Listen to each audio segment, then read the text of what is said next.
Good afternoon. I'm Dick Pogue, former president of the City Club, and it's my pleasure today to introduce speakers on this special forum dealing with the role of Cuyahoga County in the field of economic development. As I'm sure everyone in the room is aware, in 2009, the voters of Cuyahoga County, after several prior efforts, voted in a dramatic change in our county government structure and decided upon an executive form of government with a county executive and a county council. In 2000, and that county council, as you all I'm sure know, consists of 11 members. In 2010, Ed Fitzgerald, the former mayor of Lakewood, was voted in as the first county executive, and the county council, consisting of 3 Republicans and 8 Democrats, was elected. With the change in the county government, there was a new emphasis on economic development. And indeed, the very first sentence of the charter that was adopted reads as follows. This is the very first sentence in the entire document, which is many pages. We, the people of Cuyahoga County, Ohio, desire a reformed county government to significantly improve the county's economic competitiveness. So that set the tone for the new structure. In the charter, there's a number of articles. Article 7 deals specifically with economic development. It calls for the economic development plan, and you'll be hearing about the plan that was adopted last year. And in that plan, among other things, there are identified 8 targeted areas for economic growth, or clusters as we call them. Just to list them so it gives you a flavor of what we're talking about here. There were automotive, aerospace, medical and healthcare, manufacturing, advanced energy, advanced materials, information technology and broadband, and controls and flexible electronics. So today we have 2 excellent presenters on this subject, Jack Schron and Larry Benders. Jack is one of the 11 members of the County Council, and he is the chairman of the County Council's Economic Development Committee. In real life, he's president of Jergens, Inc., which is a producer of standard manufacturing components. Jack was born and raised in Chagrin Falls. He was a member of the Chagrin Falls Board of Education for 12 years, and he's served as president or vice president of that body for most of that time. And I'm happy to say he's a lawyer, which I learned this morning. Larry Benders is the Director of Development for Cuyahoga County. He reports to the county executive, and as I understand it, he has 3 major areas in his portfolio: community development, economic development, and the county airport. With a staff of 60 people, the Department of Development has an effective budget of over $100 million that's to be used for the economic prosperity of the county and its residents. And Larry had a long experience in business. He worked for Johnson & Johnson, Ben & Jerry's, and a couple of other companies. Then he had a wonderful stint with the Rock and Roll Hall of Fame as the marketing and sales executive there. And he also brought order into the workforce development efforts of the city and the county. So we've got the ideal people to discuss this subject. Gentlemen, it's all yours. Thank you, Dick. I think that we flipped the coin and I lost, so I'm going to go first in regards to that. No, Larry and I have got a great working relationship, and just from a little background is that I quietly refer to it as I've got a part-time job, which is coming to be a little bit more than just part-time, but that's okay, that being a county councilman. And I'm pleased to represent our other 10 council people here today. And I also have a business background, so I try to refer to myself not as being a politician, but a business person who's bringing those skills, I think, to the county government. And so with that, I think that I was pleased when you read the charter that economic development falls into the preamble. Actually, 3 different times it actually falls in that preamble, because it also talks about the need for international development. And so with Cleveland being an international community, we need to focus on regional business, but we need to figure out how that goes way beyond the scope of that. Within this county government, I think that it's exciting to know, and Dick alluded to that there were 8 Democrats and 3 Republicans, but I can tell you it is a nonpartisan event, an activity that's taking place. My compliments to Ed Fitzgerald and what he's doing. But the very first thing that was decided when we came out of January, almost 2 years ago now, is that they looked at skills and expertise, and they asked me if I would chair the very first committee of the new county government, which was economic development. And I said, that's exactly where I want to be. And so I can tell you that means that there is a new day and a new fresh approach going on here in county government that we have not seen. And I think it's you as the folks who voted in that charter can feel good that that's the direction where we're going and how we're going to get there and why economic development is on the forefront. My colleagues know that I raise this issue every single time, and sometimes I butt some heads on that. What we have, and again, the change from the commissioner approach where the legislative body and the executive were merged into one single individual or 3 individuals. What we have now is we have 2 different bodies, and they literally are going to act like you would expect.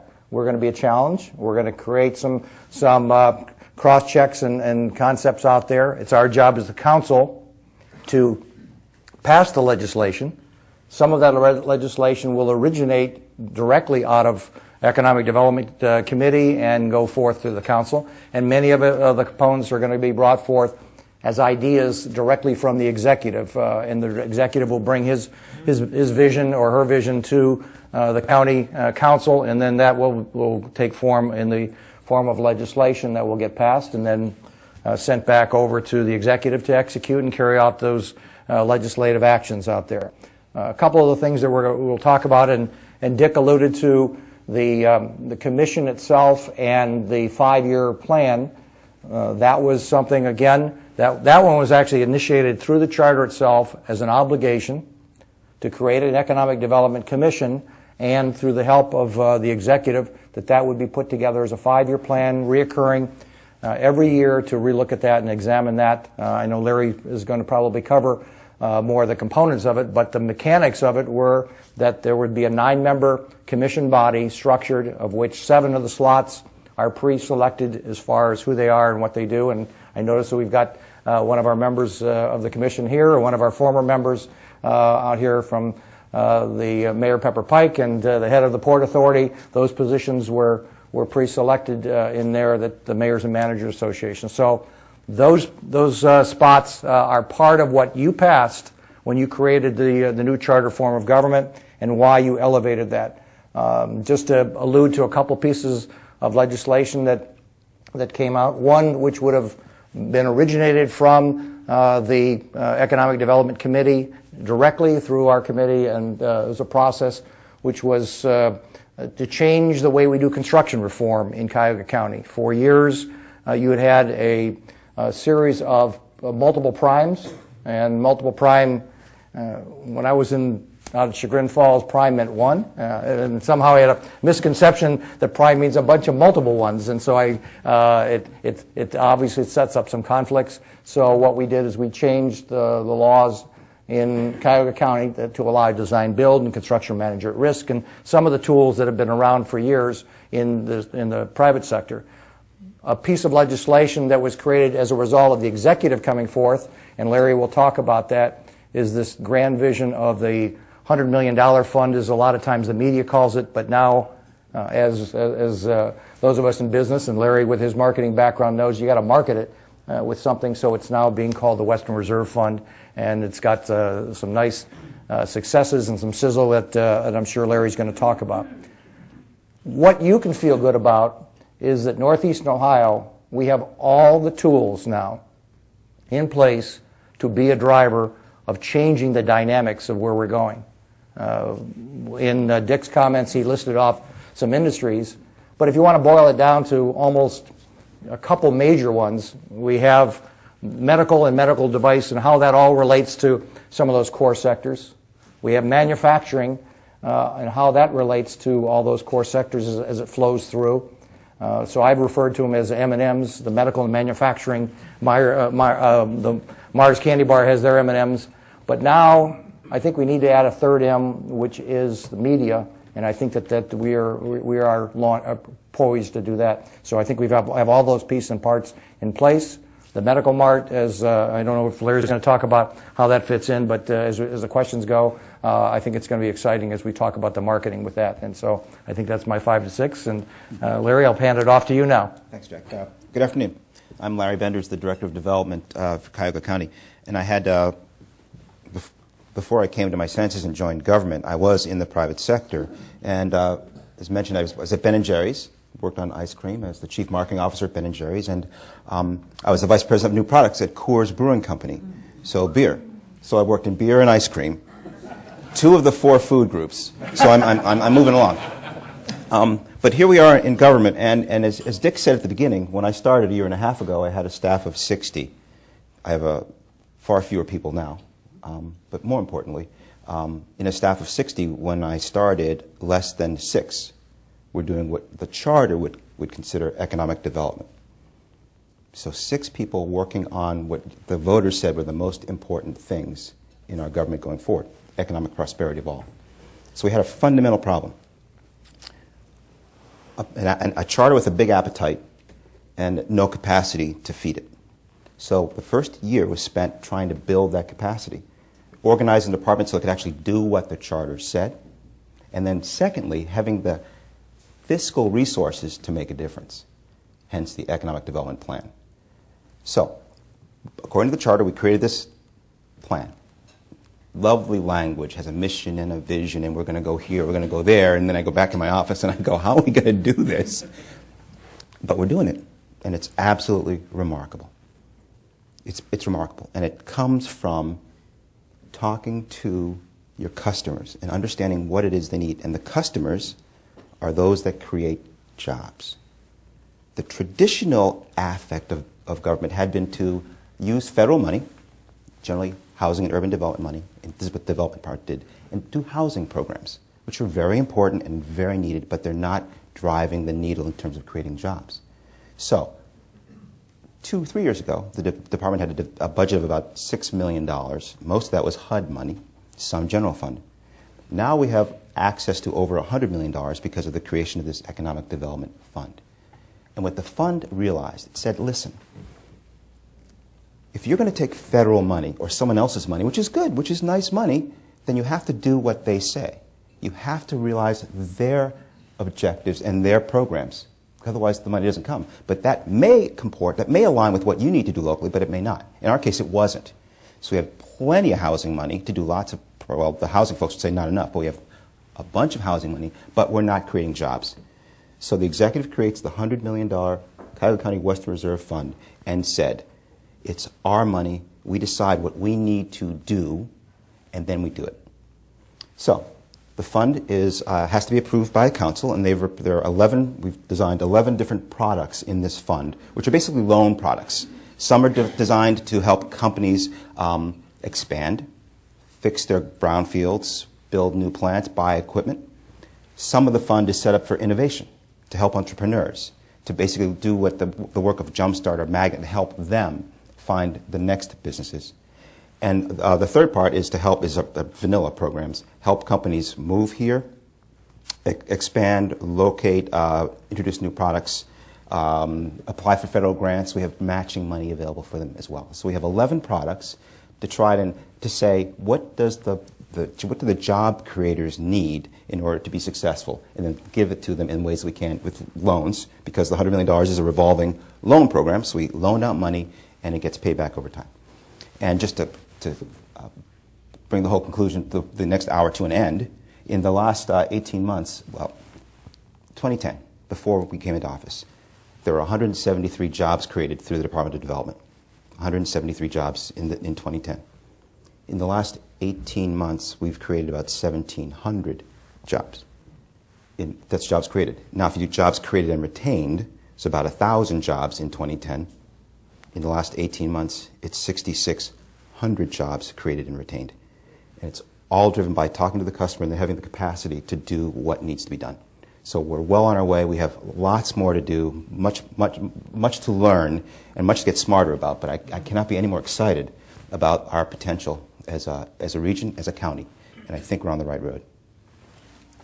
Well, picking up, Dick, on Larry's comments about the plan itself, and through people like Bruce Akers saying, we don't want to have just aspirational goals in there, and we want to have specific targets and specific objectives, so that first year, Larry knows that his feet were held to the fire because there were actual activities, 5 activities that he had to carry out, come back and report to the commission as to what he was talking about and how it was going to get structured. And so we didn't want to have one of these grandiose plans that sits on the shelf. It had to be functional, had to be operational, and then, of course, this second year we've got the same thing coming back with specific activities. And to Larry and his credit, the 11 targets that were going to be created as far as loan activities, one of the things that we had suggested was don't try to launch all 11 simultaneously. And there's always a desire to say, I want to do everything. And to Larry's credit, he launched only the first 6, and we're in the process of launching the next as we go through. And it's because he chose the right ones, these jobs that are being created here. And you maybe have seen some of those out there. And I think that the successes of, I'll just throw the names out and let Larry fill in the blanks, as far as like Philips Electronics, bringing their entire R&D lab from Silicon Valley to northeastern Ohio. And the Amtrust and the folks over at Lincoln Electric. So the details, I don't know whether you're desirous to go. They're all public, by the way. Everything is no longer being confidential as far as what they're doing and their operational decisions and that. I'm not sure how to act because Jack's being nice to me today, so I'm not sure what I'm supposed to do. Well, the nice thing is that we do have a great relationship, and as we told before when we were talking with Homer in regards to the setup, you're not going to find a lot of space separating us on our aspirational desires to make this truly back. Those of us who have hair or gray hair can remember the term best location in the nation, and we are truly going to be doing that again without a doubt. The young people are going to start coming back. The downtown apartments are being filled. So yeah, it's not a question of being nice. It's a question we're both on the same page. If I could go on that, it's funny. I've worked for lots of different kinds of organizations and different projects, and when it really it works when everyone agrees to what the objective is. When you get alignment about where you're trying to go, you may disagree on how you get there, but at least you have a conversation that's focused at an end point or at an outcome. I think that's what we've got. We say, okay, and it's informed by the charter, economic prosperity for all. Of course, what does that mean? But at least you start somewhere, and then when we evaluate deals and evaluate loans, we say, is it creating the jobs? Is it leading to prosperity for all? Is it something in which we should be involved in?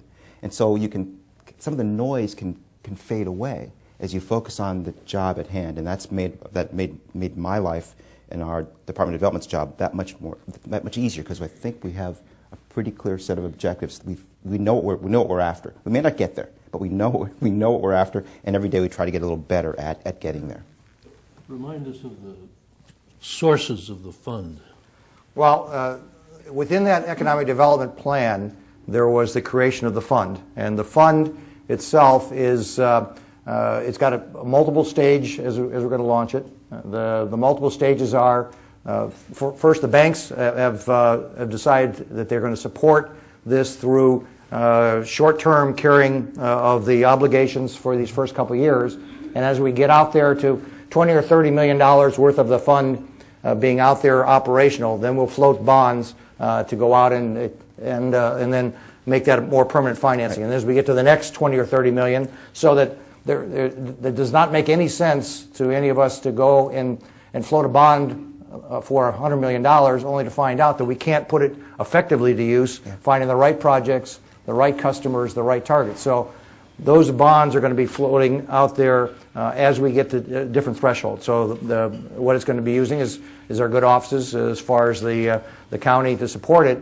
But the majority of these loans are all going to be coming with payable and interest rates, and that will create a self-fulfilling obligation for the loan goes out, it gets paid, and it gets repaid, and it gets back into the cycle.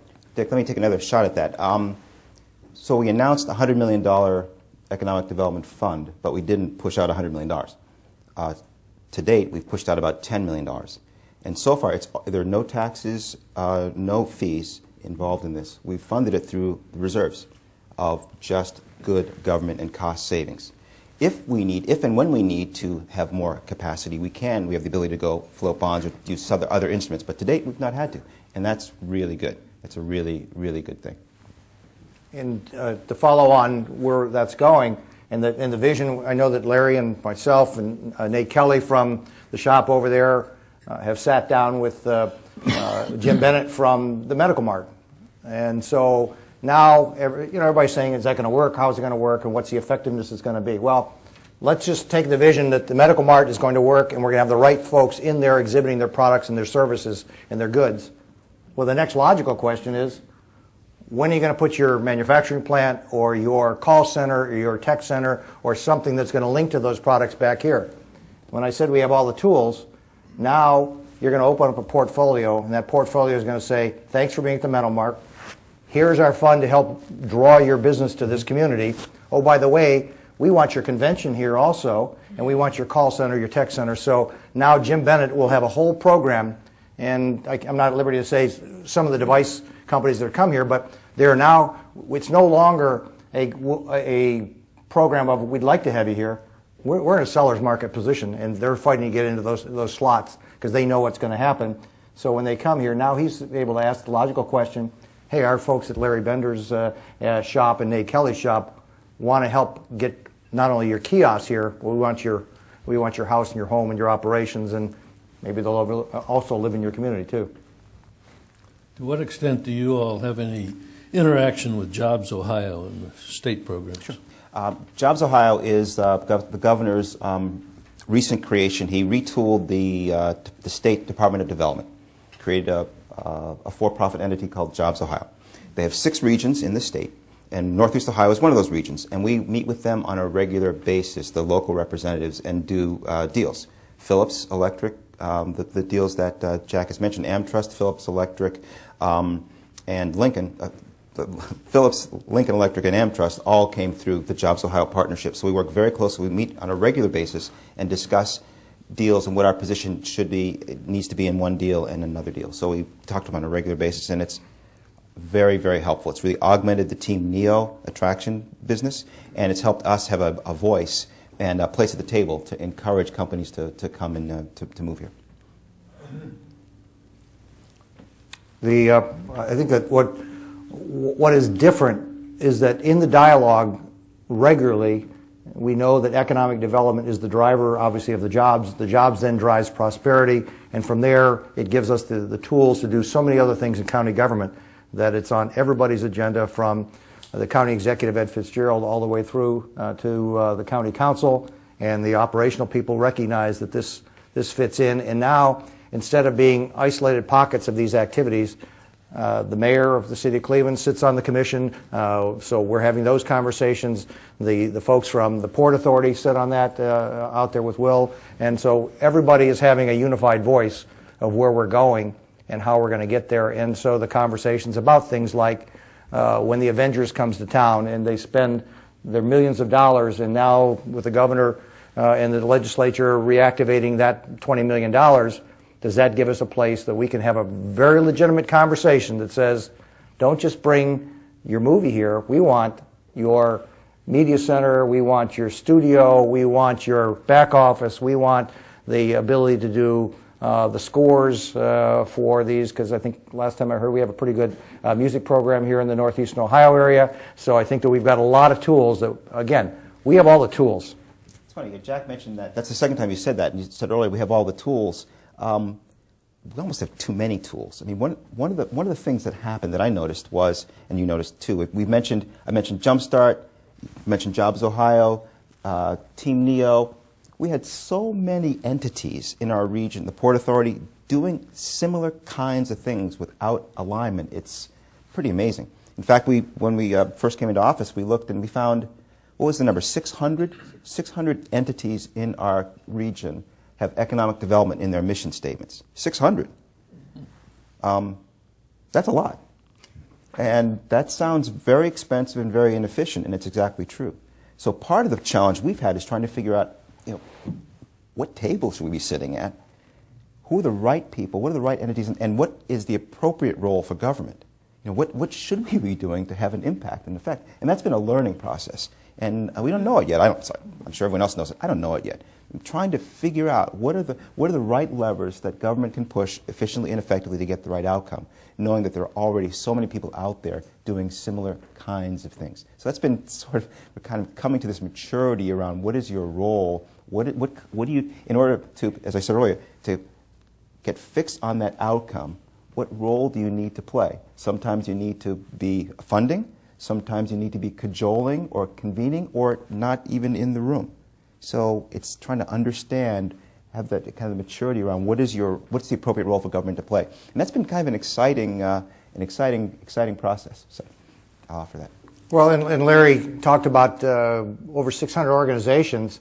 Well, as we know, that's probably not the most efficient way to be doing that. Within that first-year plan, it was a definition of that somebody's got to try and bring and herd those cats together so we can all try and at least move down in the same direction. And having conversation with Dick earlier, that the educational community recognizes they play an important role in economic development too, in the way they train and educate people and the way they bring all that together. Well, they can be a catalyst for new ideas, new concepts, new projects. One of the saddest things that we developed is the thin film technology right down here in the Akron community, only to find out that we're not really manufacturing anything with thin film technology in this area. And so what we want to try to do is how can we get all these folks corralled into a common theme? And it might even mean that some would go away and become part of another bigger team, so as to have some common voice out of there. And I know that's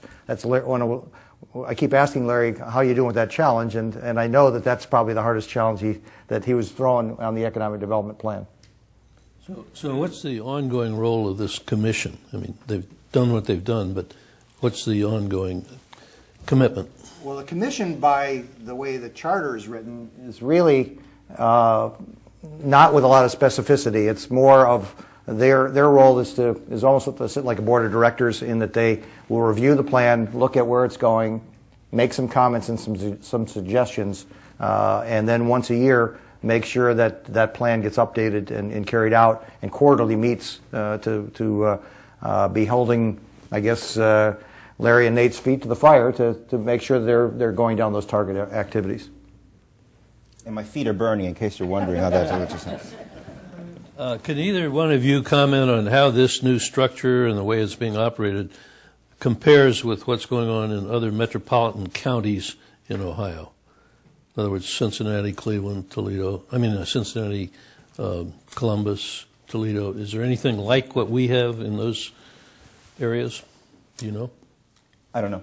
Well, from the standpoint of structural, as far as the governmental, there's only Summit County is the only other one that has a charter form of government. So therefore, it's going to be the only one that has an executive and a legislative body out there. But unlike those structural changes they have in Summit County, ours only has 2 elected positions: the executive and the prosecutor. Summit County still has all the elected positions out there. And what makes that different is that the economic positions, the finance positions are all unified under the executive, which I think, as an executive of my own corporation, I can't even imagine how you would run other than that. So we're the only ones doing what we're doing. And the $100 million fund, I'll let you talk to how many other people are doing that. Right. I'd go right to outcomes. And in terms of tools available, $100 million dwarfs the resources of the dedicated economic development resources of any county in the state, or probably all the counties combined. In fact, the $100 million dwarfed the original number for Jobs Ohio as a amount of cash available. So if you look at $100 million in a population of 1.2 million people, that's a lot of potential. So form of government aside, what can you do in your government is really what's important, I think. So I think I'm feeling pretty excited about the resources that we have compared to anyone else in the state. Jack, have you had any contentious issues in the... Well, on the economic development area, we've had literally no contentious issues yet. And I define that as yet because I assume that there will be some at some point. The only contentious issue, and it was just minor, is that Larry's enthusiasm to want to launch a lot of the products versus saying, hey, let's not launch them all. We had discussions over that, and I applauded him on his enthusiasm, but having launched products in our own company, finding, and I'm sure Larry's the same way, that if you launch too many, none are successful, and so I applaud the success that they're having. So it wasn't contentious. We might have had a little disagreement over that. Right. Contentious's not the right word. I think for me, we've had some issues, and one's really important. And I was wrong about something, and I can't believe I'm actually saying this in the public. But Jack and the council said, yeah, right. Jack and the council said, you need a set of measures. You need to score every deal that comes before you. You need to quantify what's important, what's not important to you. And I didn't want that. I wanted some wiggle room so I could say, this is good, and the council would not have it. They said, no. Just go back and figure out what is important to you, and then make sure that you hold that standard to every deal that comes before you. And it was absolutely right. It was the right thing to do. And strangely enough, I thought that would somehow constrain us. And yet what I found is just the opposite. It has given us a framework, a way to think about problems and approach challenges in the same way. And at the end of the day, strangely enough, it's fair. It becomes very fair. And so it was a very important push. We had some heated conversations in the council chambers about that, but we got to the right answer. And I think we did, again, because we were aligned around economic prosperity for all. You don't always agree on how you're going to get there, but you know where you're going. And that's what led us to a very good but heated series of exchanges. Well, and I think that speaks volumes of where we both wanted to have the outcome. The outcome was success. It was not defined as process. It was success in the actual projects. And to block out the first year, if you can imagine, I mean, this poor man took over the Economic Development Department, and I think he alluded to this. In that mindset, you probably, if I went out of this audience, would not define the asphalt paving up at the airport as being something that would be defined as economic development. That was in his 60-some people. Snow plowing, the heating and air conditioning systems going into the community, the insulation of going into homes. Those are all part of economic development. Important things, and they need to be some part of the county government.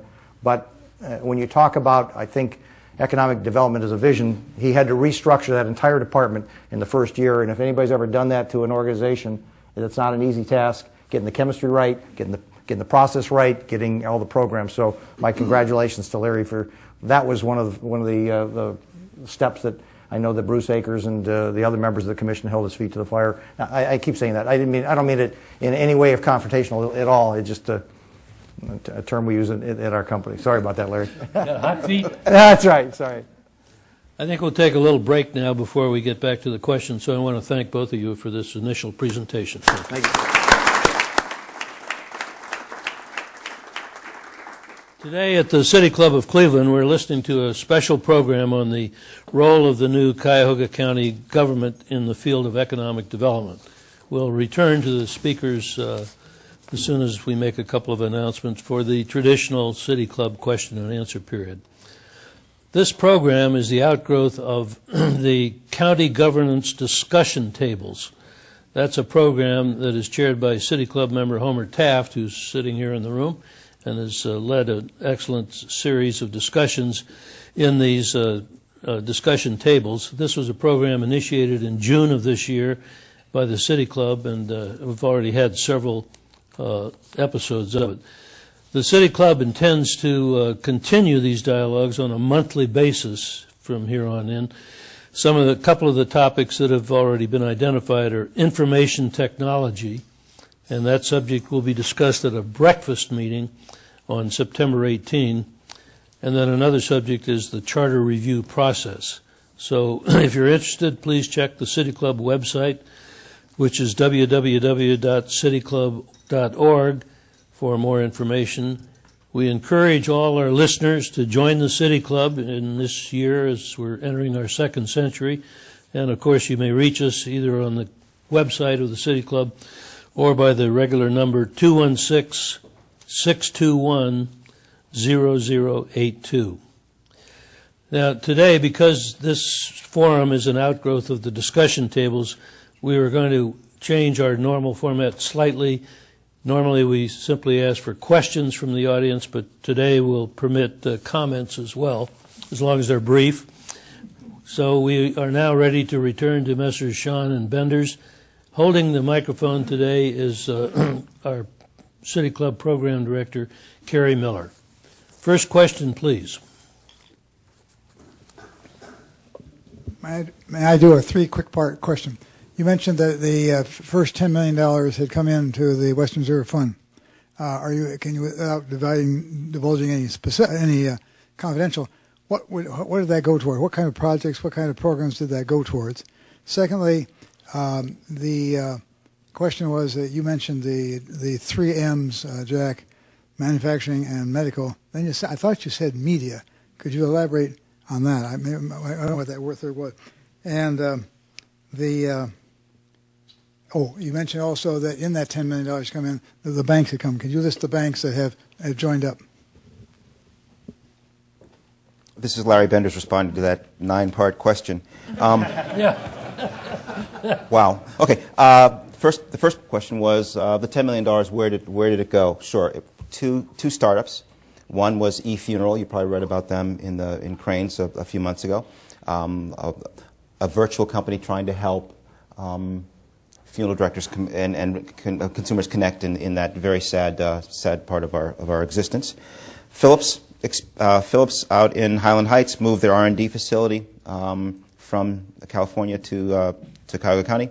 Lincoln Electric had a huge expansion, saving about 1,000 jobs and moving a manufacturing line from Maryland to their site out in Euclid.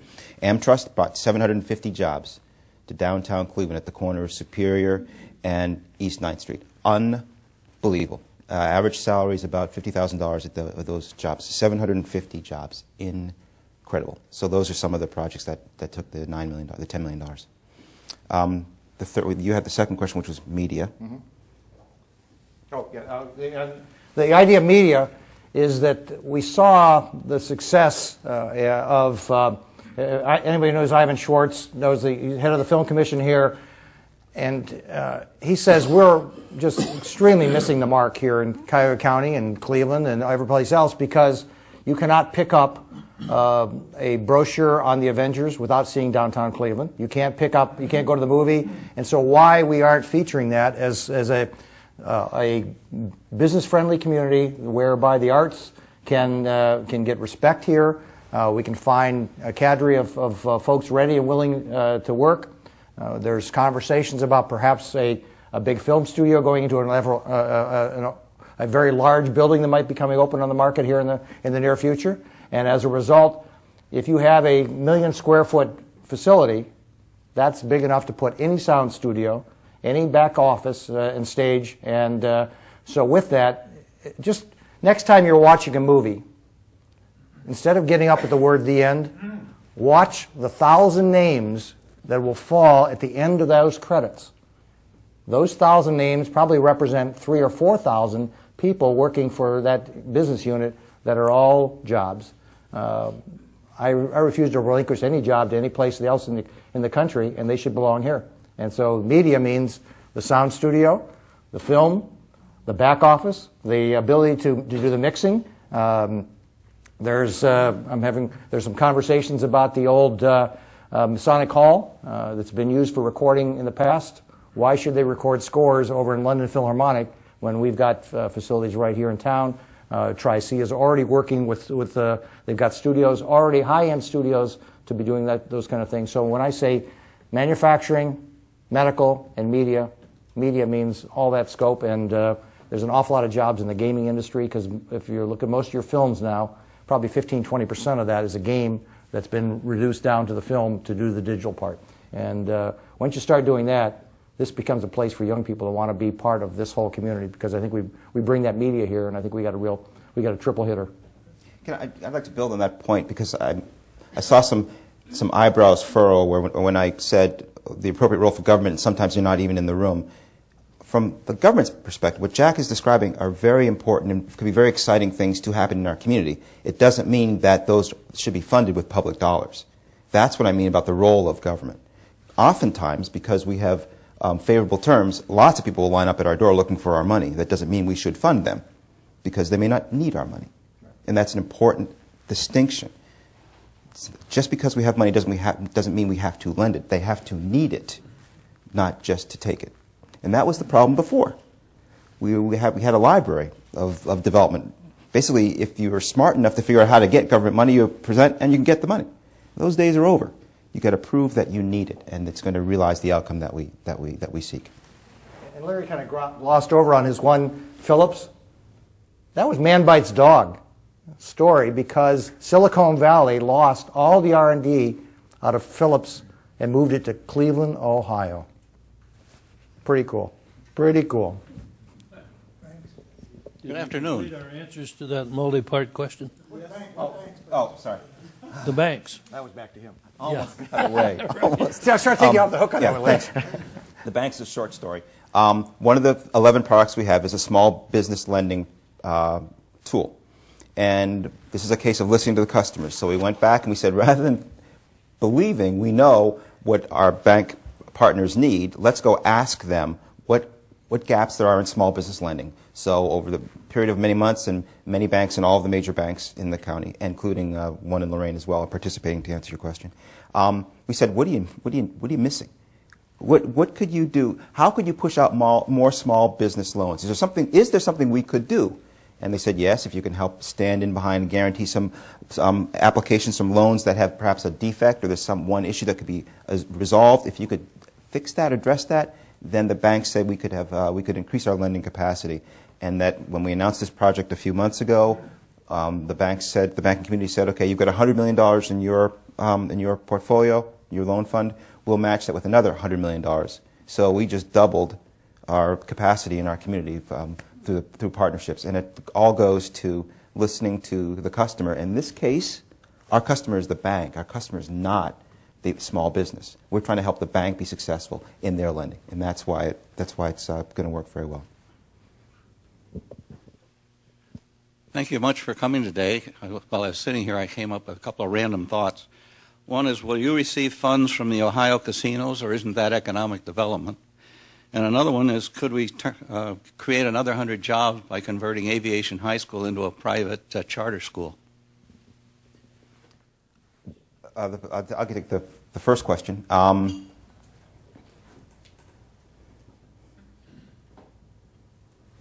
What was the first question? I'll take the first one if you want. You'll take the high school. The question was, Yeah. So, are you going to get casino money? Yes, the casino money under the state law comes to local cities and counties. Absolutely. The number is in question. Is it $8 million? Is it $10 million a year? Not clear right now. The executive has put forth a suggested ordinance to council that said we should spend those casino revenues in a defined area called the downtown district, loosely, from the lake to the Innerbelt Bridge, West 25th to CSU. And those funds should be used for economic development in that defined region. Whole set of rationale why all the good-paying jobs are actually in downtown Cleveland. The casino is there. The casino is a private entity that did not receive public support. It's a private entity that needs to be preserved to make sure that it can survive and thrive. So you have lots of good reasons for that. The council has taken that under advisement, and the council is deliberating. Right. That issue is before the council right this moment. I am chairing that whole discussion right now because I do believe it has an element of economic development to it. And what I also believe is that one has to do a reality check because there was an expectation when you read some of the newsprint on it, it was going to be $8 to $12 million and it was going to be available immediately. Well, I knew that wasn't going to happen, and so at the very first meetings, we actually did a check as far as where the funds are going to come, how they're going to flow. Our piece of the full casino revenue does not kick in until the Columbus Casino and the Cincinnati Casino. All of our money, when you pull that slot machine, doesn't come to us. It goes down to Columbus. Mm-hmm. From there, it gets commingled with all the rest, gets divided amongst all 88 counties within the state of Ohio. We do get a larger portion back here, but all the 88 counties decided to pass casino gambling, and so that's the way it goes. The reality check was the first check came to us at around a little over $500,000, not exactly within the $12 million range. That's why I thought it was important to see those numbers before we started spending the dollars. I know that's a business thing kicking in again. And the idea is to then, actually, my suggestion is, and we'll be bringing it forth at the next meeting, is to grow those in basically in a reserve for the first 2 years before we start spending the money, so we can have a major impact. And then it is to follow the county executive's suggestion that we take care of that entity that's taking care of generating that tax. We want to make sure that everybody coming to this town who goes to that casino has a good experience. And so those monies would then, my suggestion is that they be used for the next 2 years around that entity, and then after that, then we would be using it for other county purposes, which there's going to be a lot of legitimate county purposes. But unlike the $100 million fund, those are all for jobs. This potentially could be for infrastructure elements that nobody else is touching, but we know we need to reward that experience to give it a good experience out there. The second question was Aviation High School turning into a charter school. Aviation High School, as you probably know, is that facility just east of Burke. Okay, I believe that's controlled by the city of Cleveland. But since you asked my opinion, schools are a slippery slope in the area of economic development, as many nonprofits and governments are. We would be looking at it. What jobs? You said 100 jobs. What are the jobs? What jobs being created before we'd lend to such an entity? What's the compensation of those jobs? Those jobs at the median, $44,000 or so for county wages or not, to see if we'd be interested or not. And what are other uses of funds? Are there other better uses for funds that would be a better investment of the public dollar? So that's how we would look at that project. Mr. Benders, could you be specific as to why your successful campaigns with the several companies that you spoke about, why did they decide to locate in Cuyahoga County, and how could we make these same factors work to be replicated by others?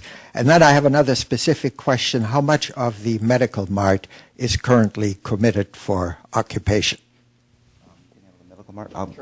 Thank you. What a great question about success. Why do companies come here? If I could answer that, I would be making a lot of money. But I believe they don't come when you aren't responsive, you don't seem interested, you don't seem to be trying to help them solve whatever set of problems they have. And that's what's different. What's different in this case, in the case of Phillips, we were very, very responsive.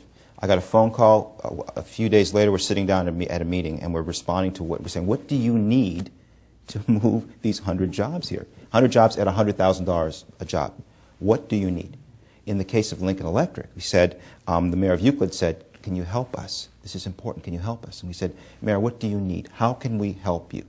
And when it stops being about us and what we're trying to do from the minds of the other participant and trying to facilitate someone else's success, which, by the way, realizes your own objectives, then you get the response.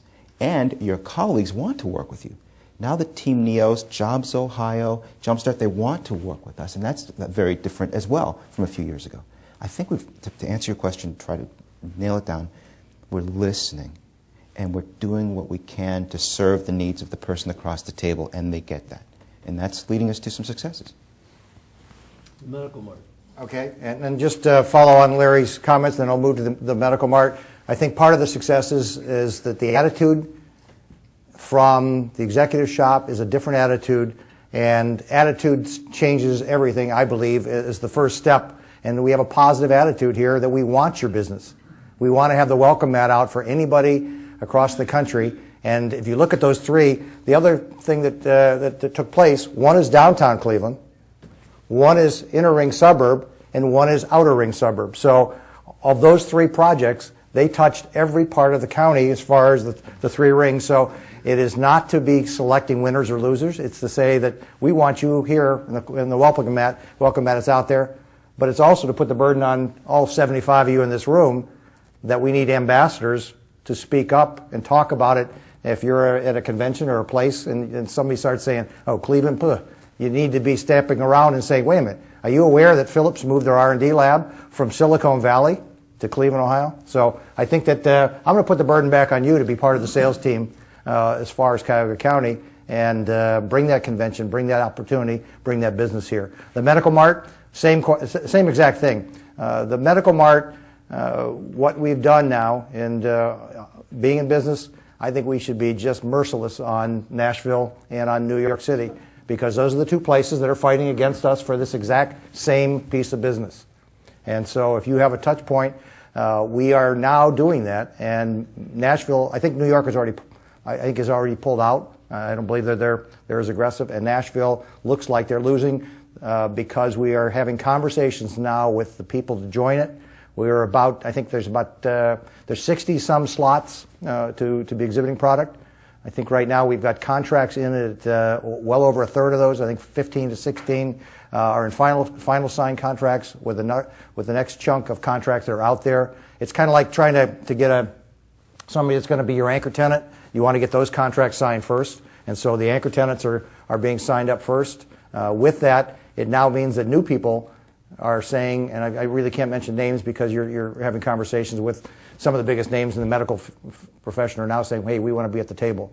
And there's an extremely large one that wants to bring their whole training and education here and put it on the top floor of the Medical Mart. So with that, this is not, in spite of the naysayers, this is going to be an out-of-the-park home run, because you can't have the largest medical facilities in the country between the Cleveland Clinic and UH and also Metro General and not have the benefits of this going into place. So I am completely convinced, and I don't mean to be somebody who's just walking down a blind path. This is going to be a home run, without a doubt. I think this question follows naturally the question and answer we've just heard. We do have wonderful comparative advantages here, some disadvantages. Economic development is not just a world unto itself, it's also a window back on our community. What have you learned about what facets of our community, our infrastructure, are most appealing, and which ones should we be most concerned about to try to bring up to a level which will turn them into part of our appeal? Go first or second? I'll jump on it. Is there another question?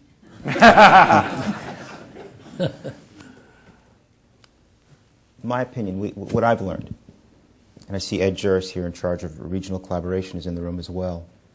There's so many entities in our community, not unlike the 600 ED entities. There are lots of governments, lots of interests, and it's a challenge. It's a real challenge to try to move together, and that's what I found. That's what I've learned, and trying to get the trust of lots of different entities and get them to believe that we're not here to hurt you. We're here to try to work together against the same outcome. Has been an interesting journey for the last year and a half, and I think I hope that diversity and those disparate points of view, which looks like a disadvantage to me today, can become an advantage. And if we can figure it out how to work together, I think we can move it to our advantage and compete favorably with a community like Indianapolis, which looks very different, let's say. But we can appear to move as dynamically as they can. That would be helpful. So that's what I've come to, and that's one of our issues. The other challenge we have, which is sort of unique, is housing. We have a huge housing issue. Anybody in the community knows that we have got to figure out how to address. There are not sufficient federal resources to address housing. We're going to have to figure out how that overlaps with our economic development activity so that they can move together. So we have not just jobs, but we also have places for people to live and play as well. So it's kind of another aspect we have to work. Yeah, figuring out the land bank issue. We have probably the model for land bank utilization in the entire country. It's being recognized. So to help address that issue, but the land bank is a little more isolated. I think it needs to be part of the economic development conversation because money is going to be the scarcity. We can't do everything we'd like to do with all the land bank. So can we blend where we're going to be using those dollars to also blend in with where the economic development needs to take place. But the group that I think is probably the one that doesn't get enough discussion, and how does it fit in, is education. And to me, it's a gap that we need to wake up everybody in the process to make sure they know that economic development and education are directly joined at the hip, and we need to make sure that those parts are there. For too long, education's been on their own path and been isolated, and somehow they don't realize that the ultimate outcome of the education is a job, and so I think they need to recognize that no, the ultimate outcome is to have somebody come out with information and knowledge and the ability to be a contributor to society with a good job. And so we need to make sure those elements are linked together, and I don't think they have been. In our county, it's probably not any different than an awful lot of the rest of the country on that one, Rick. Thank you. Marty McGann with the Greater Cleveland Partnership. Something we spend a lot of time talking about is our assets at NASA and the United Hub in Cleveland. And I just wondered if that intersects with some of the work that you're doing, or if you have plans, or what the county's posture is on those two issues in Northeast Ohio. Well, as far as the assets, there's very little over in NASA that wasn't designed or thought of and manufactured by somebody. So why on earth should we give that space to anybody? I think it links back directly. What's at risk is our federal dollars to support NASA. Just as much as what's at risk is our airport and our commitment to United Airlines. So again, we need to be, I congratulate GCP on taking the lead role on both of those major assets, because with what GCP is doing to try to drive traffic to the airport, I think it needs to be congratulated, and we need to make sure that that's part of our, when you open that portfolio up and it says we got all these other things, we also have a hub terminal for United Airlines here in a lot of cities. Cincinnati can't claim that anymore. Pittsburgh can't claim that. Indianapolis can't claim that. We are one of the rare communities in this area that can claim a hub airport. And thanks, GCP.